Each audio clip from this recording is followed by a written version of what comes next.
Young Chinese women are turning to AI boyfriends, allowing them to craft the perfect companion.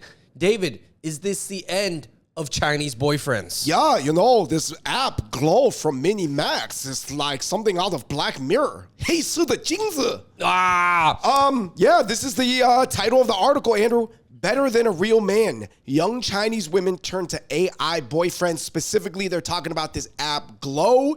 And Andrew, it allows you to pick a pop star boyfriend, a CEO boyfriend, or a boyfriend that is literally a knight in shining armor. And I'll tell you this, it is straight out of the photo, can be photorealistic, or it can be straight out of a manga. Wow. And then they also talk to you, and then they're probably going to soon develop a voice chat feature. Anyways, guys, we're going to talk about it because we're Chinese guys. So are we getting put out of business? Anyways, please hit that like button. Check out other episodes of the Hot Pot Boys. But one thing that is in real life that you cannot get from an AI app is Smala sauce. Sold out for right now, but soon coming back, restocked, and it's going to be delicious. Oh my gosh, we already have the gender imbalance. Now we have to compete with the robots. All right, so I guess, David, first of all, my question is, how popular is this app? And are we just buying into the marketing of this app where they got this one girl that's talking about how she loves to use it? But like, maybe is this not really something guys should worry about? Like, if I'm not mean because I'm not in China, but like, if Chinese guys got to worry about competing with AI, that's rough. I mean, I think it's really more of a function of just like, man, I'll tell you this, the social dynamics within China, as much as on the exterior it could look like Japan or Korea, are pretty different. Because those countries are way more patriarchal, and China's almost like, I want to say more even, I almost want to say matriarchal, in a way, relative. It's tough to say, but it's just very different. But wouldn't you say all like Japan, Korea, and China are all going through a similar issue, but maybe for different reasons? Yes. Like you said, the 4P movement. The 4B movement in Korea, which is the feminist movement. Right. That's partially why there's a low birth rate and not a lot of couples. Japanese women, I'm sure that they're wanting to be in the workforce at higher levels more and more, which is relatively new, yeah. But Japan, by the way, first of all, China has the app that's popular, but Japan has always spearheaded this kind of like virtual boyfriend. But it seems like it's been more dudes. It's been guys marrying waifu pillows and like holograms and Hatsune. Right. Miku. And then guys going to these hostess bars to go. But there was always that working woman. But you know what it is? Now that it's an app that anybody can download, it's like a high school girl, before she even has her first actual relationship with a guy, can already dip into this AI app and meet the perfect boyfriend as far as conversation-wise. Versus maybe in Japan, they'll go to those cafes where they get served by like a young man and they pay for that, but it's not real either. Yeah, so because they're like paid actors almost. Like, right. There's more like I don't want to say, I don't know, like romantic sexual cosplaying in Japan. So let's say this, and we're not experts on this topic, but like you're an 18-year-old Chinese girl in college. What is the actual upside of this app in the long term? What is positive about this app in the long term? I guess it could coach you to have more conversations in the future once you graduate to a real guy or girl, whatever, a real person. Right. Well, anyways, let's get into the comment section, and then I got more takeaways, David, because I might have a suggestion for China to help solve this issue, because I'm just an ideas guy. That's all. Right. Imagine being a single guy and all the girls out there would rather date a video game character on their phone than you. I think somebody said, yeah, Japan's like, hey, we've been doing that since the Nintendo 3DS days, because people in Japan, Andrew, have been marrying Vocaloids and holograms and almost video game characters for quite some time now. Yeah, it's actually legal. It's not, this is not the newest issue. I think just it being an app and targeting young women is just the kind of the uniqueness of it. But this whole dynamic has been going on. Andrew, you can date Sephiroth. You can date all types of people from Final Fantasy 7 or Final Fantasy 11. Man. Hey, people's desire. David, this comment's pretty serious, though, this one. Well, Large excess single male populations equal riots, violence, and dissidents every single time in history. This is a problem that needs a solution. I guess.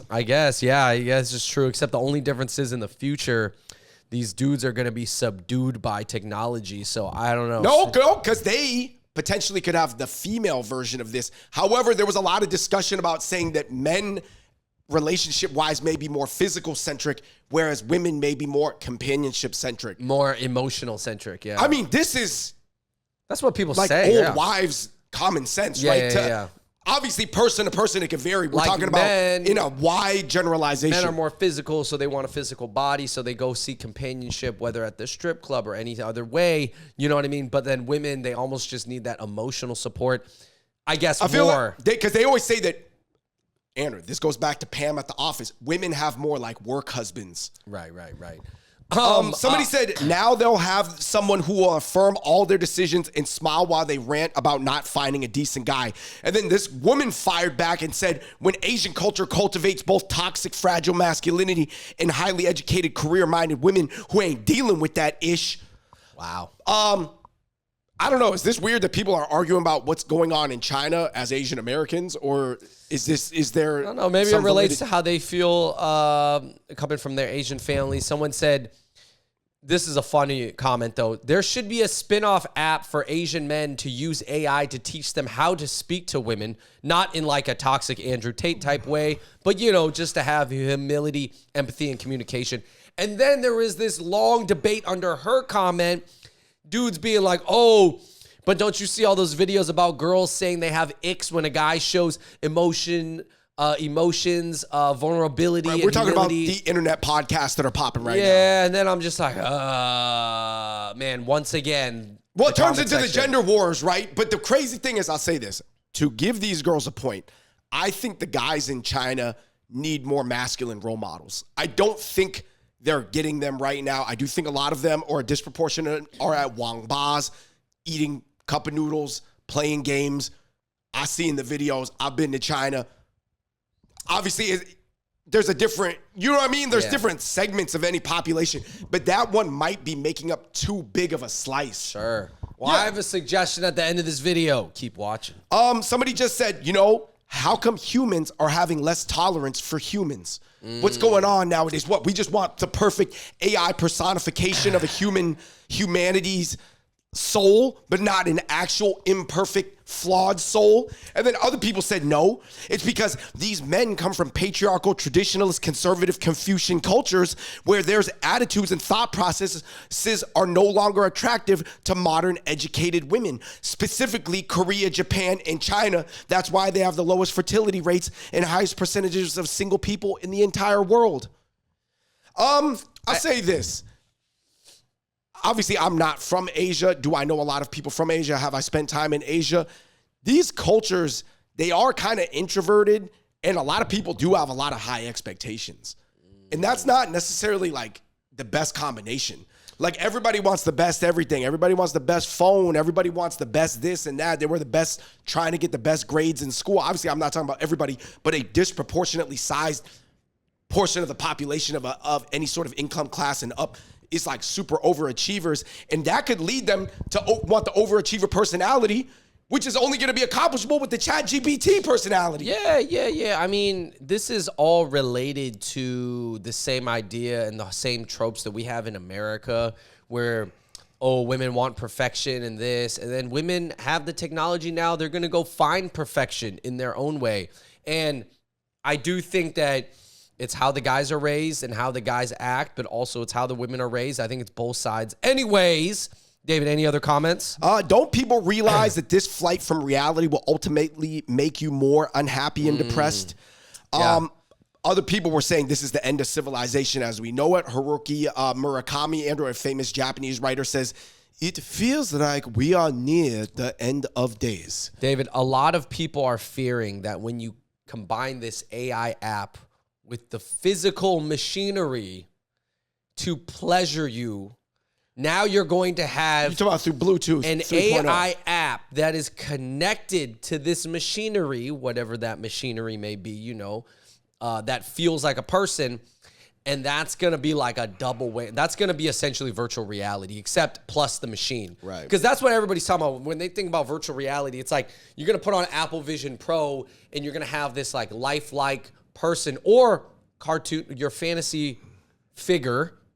And then you're going to have this machine that can make you feel a certain way. It's like a belt or some type of thing you sit in, and then you're locked in, and then you got this Apple Vision Pro, and it's just gonna be like this, and you're gonna be like, ah. Yeah. Well, you're saying that that's the natural evolution of this Glow app. This Glow app is going to get connected to... But it's Apple Vision something Pro. else from Shenzhen. It's not just this Chinese app. It's Apple Vision Pro. It's everything. It's everything. It's not just China that's doing this. Someone said Chinese men can't pretend to be 7-8 inches long, but an AI bot can.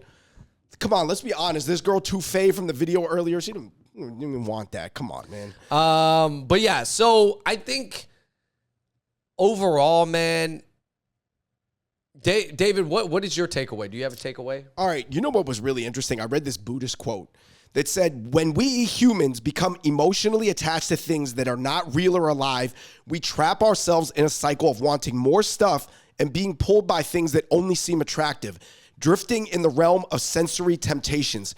In this pursuit, we veer off the path of wisdom, losing sight of deeper truths.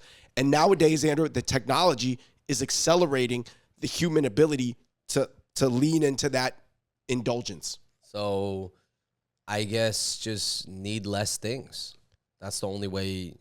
Because if you want the perfect everything, you're going to be able to get a version of it somehow, but it's not going to come from a person. Right. What are solutions, Andrew? It seems like humans are on a path to almost like self-pleasure ourselves out of existence. Some cultures may be more ahead or behind on this timeline. Well, it's weird because certain societies are having a lot of kids, and certain societies around the world are having trouble having young men and women even meet each other, because I think they're not necessarily bonded by something larger, whether it's a mission or a religion or God or their religious beliefs. I'm not saying that those are inherently always good, but obviously they do serve a purpose. You know what I mean? Pros and cons. And they make something happen. Yeah. So anyways, some things that the Chinese government needs to do. This is me giving the Chinese government some ideas. They need dating schools. They need dating events. They need love events. You're saying not just that matchmaking park in Shanghai. No. That's a terrible solution with the parents that just bring a picture and then they try to match parents up. Horrible. How many times has that worked? No, literally, how many times has that worked? Literally. Terrible idea. But these need to be sponsored by the government. Start with a small group. Start in a small city first, maybe before you take it to Shanghai and Beijing. Start in a small city, okay? But you have rules. It's like an EDC type thing, but it's more based around meeting each other. So you have to apply to get there, but like, you know, you take people and you match them up by personality first, not looks, because if it's by picture, people are just going to go to whoever's better looking first, like mostly, right? Who looks the most like an elf, and for girls, who looks the most like Fan Bingbing. Yeah. But you got to get like the schools involved, because then if it like people need to start, it's okay. Basically, you need to prepare for some high school pregnancies, all right, man? I'm just saying, like, it's gotta, this is just an idea, guys. I'm just throwing it out there. Because I think there's so many issues that I think almost like the only way to get like the older generation involved in this in China to try to like fight against this is almost like you gotta wage war against loneliness and detachment. Like you have to fight a war against that. So then it brings the nation involved. So then people can feel proud about doing it for their country. But the old people sort of set the tone of society that created that, maybe that sense of loneliness or lack of pings or lack of conventional pings. Yeah. You listen, man. It's not a perfect solution. I'm just throwing ideas out there. This is not, this needs more brainstorming here, okay? All right, I got it. What if there's amount of time that you use the app, right? And then once the app matches you up, like once the AI has figured out what type of guy you want, then it graduates you to the Hinge of China, which is actually a matchmaking app. And automatically matches you up with 5 real guys to talk with that have also been prepped. I get it. Right. I like These are 5 guys that are quite similar to the Prince Charming that you loved on the Glow app. But the guys on the other end, they do have to at least, what they got to plug in some data too, right? So ultimately, this needs to lean into like meeting up with each other, because basically China, as far as the youth goes, there's a laziness problem. There's a lot of pressure from parents. A lot of them are single children, so they kind of have like, they're unwilling to compromise. They have incredible technology and capitalism at their fingertips. Even better than the US, you can get like anything you want in China. It's like a cashless society now. Super fast. Like their delivery services are even faster than like New York's in many ways, right? 5 minutes. Yeah, and it's cheaper. Yeah, Sorry, that's what I mean. It's cheaper, right? You can get something in like 10 minutes. Cheaper than going to the store to buy it yourself. Yes. So they're really removing the human-to-human interaction there. Yeah. So that, and not only that, there's no way you're gonna fall in love with your Sherpa like delivery guy, because like there's like just a classism thing going on too. It's not gonna be like, you know. Anyways, there needs to be better opportunities for children, and they need to have them meet somehow by these. I don't know if the government would ever do anything cool or fun for people, but yeah. Let us know what you guys think in the comment section below, guys. Is it a sensationalized headline? Is it literally a Black Mirror, Hey, Su the Jingzi episode coming to life? Are we a lot closer to it than we think, or are we further away than the media is making it seem? What are some clever solutions that you have to help people, young people, connect again? And you can't just say, oh, stop gaming. Oh, get off this. It's like, what are the clever solutions? So what are the policy solutions? Think about it. I want to know. I'm going to read the comments. Oh, I thought of one, more localized web versions of that one dating show, Fei Cheng Wu Rao. But like more, but more often done to the point where it's almost like more regular people can participate. Oh, you mean like at your rather local, than like, just the elite upper middle class or rich kids. You mean at your like local like theater or something, like a live version. Okay, that's fine. And then make it like a thing that the audience can get hyped out about, sort of like the Nongchuan basketball leagues in the mountains of Yunnan. Something like that, man. Anyway, guys, let us know what you think in the comment section below. Until next time, we're the Hot Pot Boys. We out. Peace.